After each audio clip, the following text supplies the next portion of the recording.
So just a little bit about myself. I completed my undergrad in 3.5 years in the same area where I'm going to graduate school. And during my time in undergrad, I was a biology major. Doesn't necessarily mean you have to be a science major when you're applying to PA, nursing, or med school. They accept all majors, and it's welcoming to be from a different major because you have more background than a science major. You have more knowledge, I feel, but I enjoyed being a biology major, and that's why I was. So during my time in undergrad, I worked as a research assistant. I did a summer internship at a hospital in New York City, which I really loved, and it motivated me. I also and then I took a gap year after my undergrad, and I worked as a PCA, patient care associate, and I also worked as a pharmacy technician.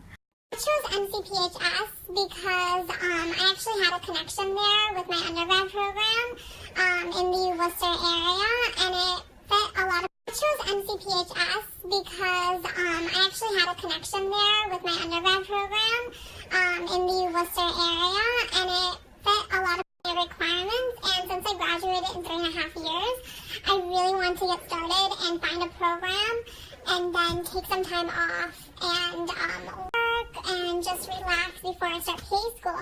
So applying there was a great opportunity.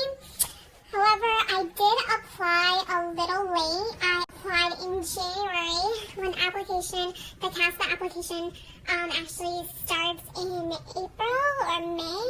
I can't remember. But yeah, so I applied really late, and during my interview, I was actually waitlisted. But it kind of worked out in terms of my plans because I did want to take the time to work and get more experience before I start school. So that's why I chose NCPHS, because it fit into my requirements, and since I graduated in 3.5 years, I really want to get started and find a program and then take some time off and work and just relax before I start PA school. So applying there was a great opportunity.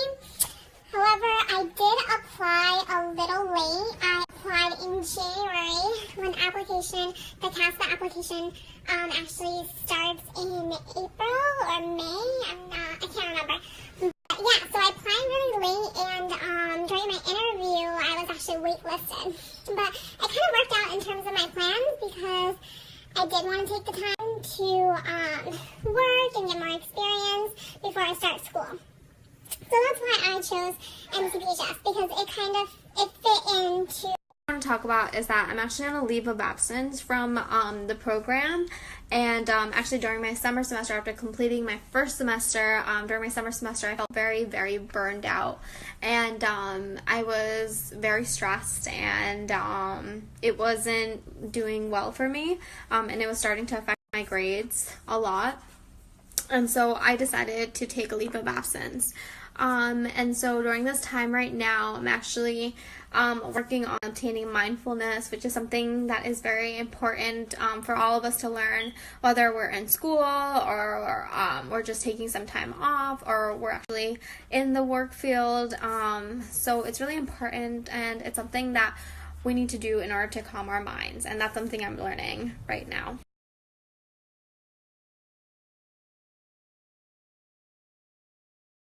I just got asked why PA over MD or DO, and that's a really great question. So the thing is that I've always wanted to be a PA since I was in 10th grade, and that's because we had a PA come over to our class, and she talked about the job aspect, the outlook on PAs in later years, and she talked about how she was able to feel like she had a better balance. Not that you don't have a balance when you're a DO or an MD, she felt like she was able to get in a job in a shorter amount of years, have a family, and she wanted to have a family as soon as possible. And she was able to, and it's also flexible because you get to go from one specialty to another. And that's kind of where I felt like I would have benefited from it. So from that career aspect, that's why I chose PA.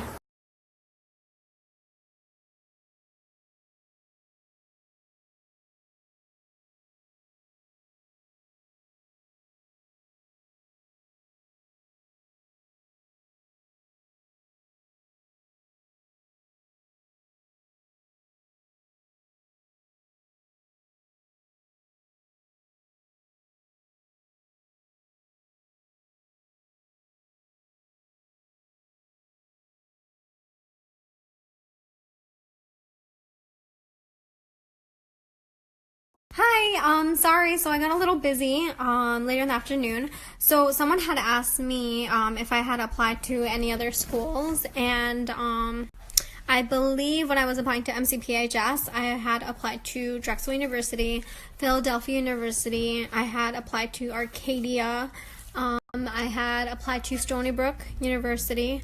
However, I did not have enough patient care hours at that time, and this was before I had taken my gap year. So I didn't meet most of the requirements, but I just wanted to give it a chance and see what could happen. So at this time, I am actually working as a medical scribe at a local outpatient clinic. It's a community health clinic, and I really enjoy working there. It's in the family practice setting, and it has actually made me realize that family practice is a specialty that I definitely want to get into. I was initially looking into pediatrics and OBGYN, but now that I'm looking into family practice, you get a wide variety of basically everything, and I love the fact that you get to make close connections with a lot of your patients. You get to know their background, their stories. You basically become a part of their lifestyle, and you get to help them, and you see their progression, and that's something that I'm learning that I really like, and this is actually something that's really motivating and inspiring to me.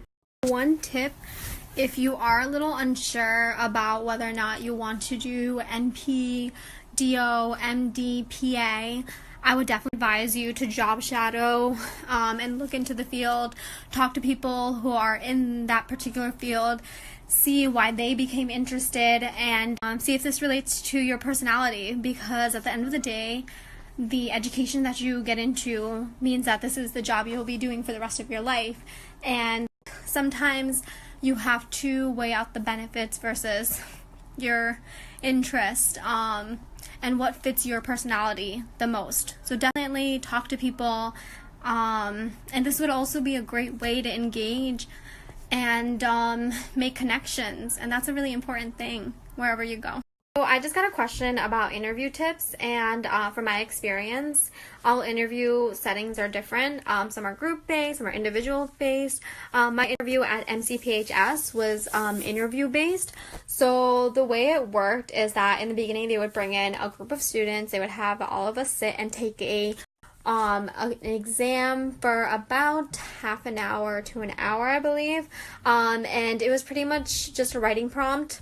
Some of the questions were just based on what inspired you to be a PA, or why did you choose this path.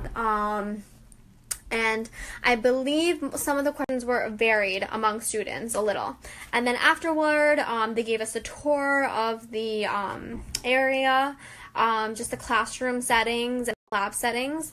And then they would take us and we would do one-on-one interviews with the professors or perhaps a student. I just want to give a brief overview in a day of a PA student. So pretty much classes are from 8 to 4, and so we have 2 lectures in a row, and then we have our lunch break, and then we have an additional 2 lectures.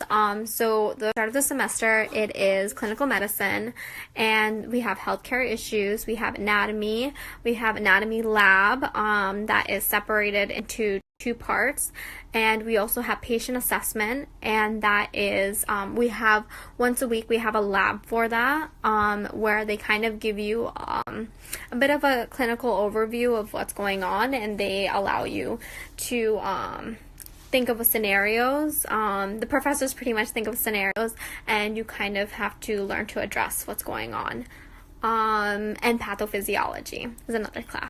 Just asked to discuss a little bit more about clinical medicine and anatomy.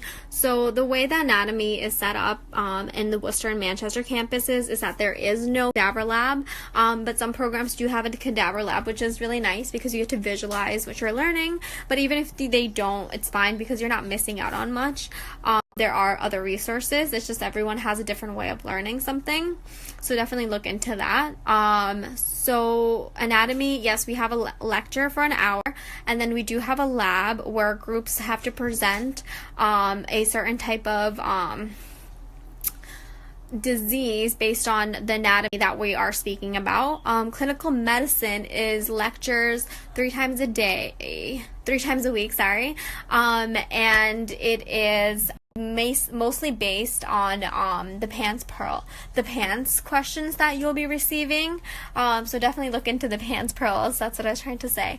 A question asked about whether or not you should be working while you're in PA school, and that really depends on you and how you want to balance your work life and school activities, and whether or not this is something that you would be able to pursue, because you also have to, I know finance is a really big part of going to school, but you really have to understand if you're going to be mentally able to handle it, because it is a lot of stress when you are going to PA school, and being a PA student is a full-time job on its own.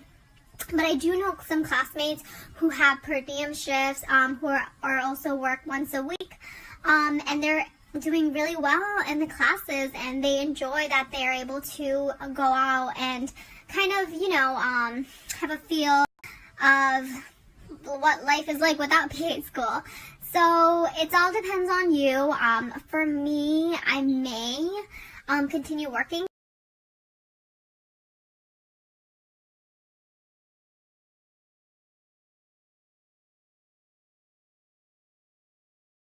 So someone asked a timeline of when everything occurred in terms of me getting into PA school. So I graduated from Clark University in 2014 of December. And then I had a little bit of time off where I actually focused on doing the application, the CASP application. And so I submitted my application by December to January of 2015, and I received an interview invite in May of 2015. I was waitlisted, and then after being waitlisted, I did apply to some other schools because I had to reapply again for the upcoming cycle. That was kind of what the school had told me. So I began PA school in 2017. Someone just asked how I would have bettered my application just for the future, and I probably would have gained more patient care hours. I probably, before I applied to MCPHS or other schools, I probably would have started working a little more, getting more hands-on experience. So that's something that I kind of regret. So I probably would have gotten into majority of the schools that I applied to. But I mean, that's all based on you and how much time you want to take in terms of getting into the school that you want to. For me, I think that's just one of my biggest regrets is not gaining as much patient care hours as I needed. I'm heading off to bed tonight, and thank you everyone just for listening and letting me talk about my journey. And I really appreciated it that you guys took the time.